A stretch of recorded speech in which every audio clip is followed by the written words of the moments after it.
Hi friends, வணக்கம். இது திருச்சி போயிருந்தப்போ தான் ஃபஸ்ட்டு திருச்சிக்கு அண்ணா வீட்டுக்கு போயிருந்தப்போ சமயபுரம், ஸ்ரீரங்கம் எல்லாத்துக்குமே போனோம். அதோட உச்சி பிள்ளையார் கோயிலுக்கும் போனோம். ஃபஸ்ட்டு எல்லா கோயிலுக்கும் 2 நாள் போனோம். 2 நாளில் சமயபுரம் 1 நாள், ஸ்ரீரங்கம் எல்லாமே ஒரே நாள் பார்த்துட்டு அப்புறம் உச்சி பிள்ளையார் கோயிலுக்கு 1 நாள் போயிருந்தோம். ஸோ அங்கே போயிருந்தப்போ எல்லோரும் சேர்ந்து எடுத்த கிளிப்ஸ்லாம் தான் இதில் ஆட் பண்ணியிருக்கேன். அதோடு மேலே உச்சி பிள்ளையார் கோயிலேருந்து ஃபுல் திருச்சியும் பார்த்தோம். ரொம்ப அழகாக இருந்தது பார்க்குறதுக்கு. மேலே போய் பிள்ளையாரை பார்க்க போகிற ஆர்வத்தில் எல்லோரும் கடகடன் ஏறியாச்சு. ஏறி அதுக்கப்புறம் சாமிலாம் கும்பிட்டு சூப்பராக வியூஸ்லாம் பார்த்துட்டு வந்தோம்.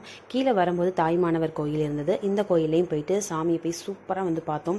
இங்கே சுயம்பு அப்படின்னு சொல்லியிருந்தாங்க. அதே போல் நார்மல் டெலிவரி ஆகிறதுக்கு இந்த கோயிலில் வாழைத்தார் இருக்குல்ல, அது வைப்பாங்களாம்.